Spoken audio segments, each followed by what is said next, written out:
Kuldeep Jangid meridian commerce class में आपका स्वागत करता हूं। अब हम देखने जा रहे हैं अदर सोर्सेज इनकम टैक्स में अदर सोर्सेज में क्वेश्चन नंबर 4। क्वेश्चन नंबर 4 देखिए क्या कह रहा है आपको।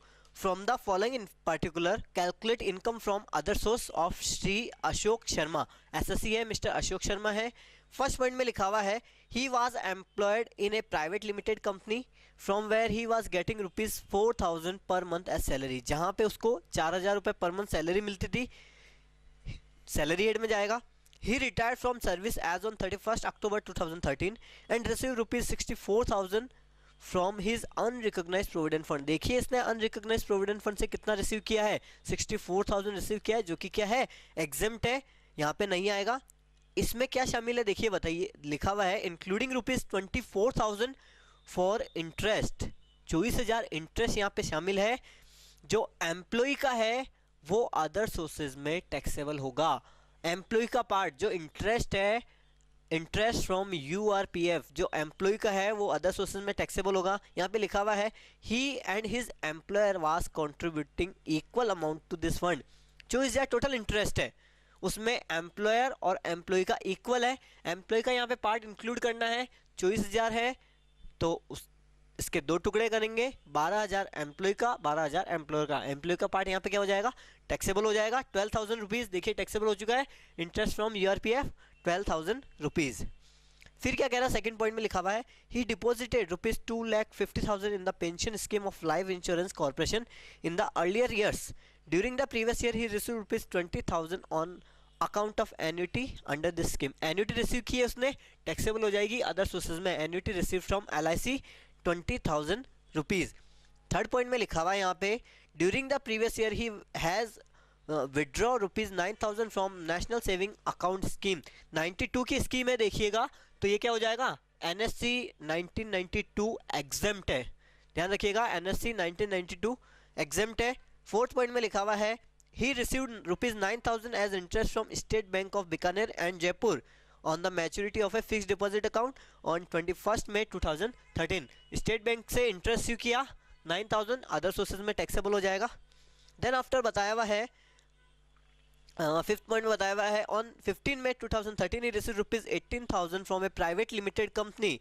प्राइवेट लिमिटेड कंपनी से 18,000 रिसीव किए हैं by way of commission for soliciting the sale of its old machine and furniture. Old machine और फर्नीचर उसने सॉल्व किया और उससे उसको कमीशन मिला है। रिसीव्ड अमाउंट दी हुई है इसलिए इसे ग्रॉसअप करेंगे। 10% ग्रॉसअप की लिमिट है तो 18,000 को ग्रॉसअप किया जाएगा।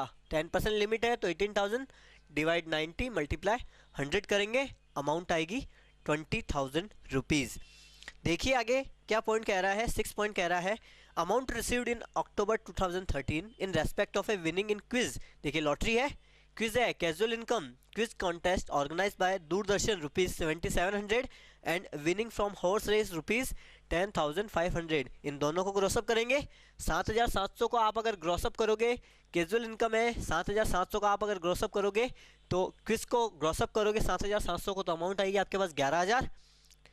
7,700 डिवाइड 70 मल्टीप्लाई 100, अमाउंट आएगी 11,000। एंड देन आप अगर 10,500 को ग्रॉसअप करोगे डिवाइड 70 मल्टीप्लाई 100 तो अमाउंट आएगी आपके पास 15,000 रुपीज़। देखिए आगे क्या कह रहा है he is mainly engage in a computer work. He as a computer, उसके कंप्यूटर बिजनेस में लगा हुआ वो, अगर वो उस कंप्यूटर को किराए पे देता है, उससे इनकम अर्न होती है तो BNP में जाएगा, यहाँ पे नहीं आएगा क्योंकि उसका प्रॉपर बिजनेस कंप्यूटर का है। देखिए आगे क्या कह रहा है he as a computer for this purpose the income of this work is taxable under the head income from business and profession from 1 July to 30 September he gave the computer on hire. देखिए इसने computer को hire पे दिया है। Business purpose जो machinery use आ रही है उसे अगर किराए पे दिया जाता है तो वो इनकम BNP में जाएगा, अदर सोर्सेज में नहीं आएगा। तो ये जो इनकम इससे रिसीव होगी ये यहाँ पे नहीं आएगी। 8th पॉइंट कह रहा है during the previous year he receive the following gift. देखिए गिफ्ट मिला है।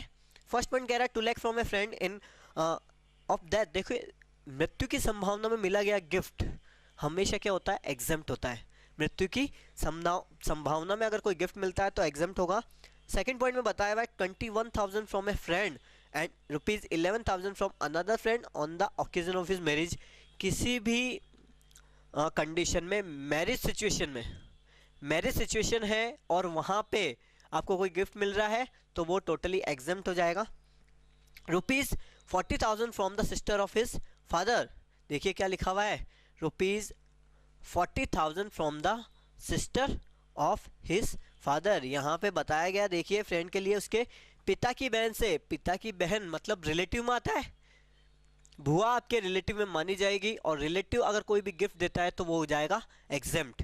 फिर लिखिए, देखिए क्या दिया हुआ है, rupees 62,000 from his nephew, nephew से गिफ्ट मिला है, नेफ्यू रिलेटिव नहीं है, और अगर वो कोई अमाउंट देता है जो कि 50,000 से ज़्यादा है तो वो टैक्सेबल हो जाएगी। 62,000 यहाँ पे क्या कर दिया जाएगा, टैक्सेबल कर दिया जाएगा। टोटल इनकम की कैलकुलेशन हो जाएगी 1,49,000। इसी तरीके से अपने को क्वेश्चन को सॉल्व करना है।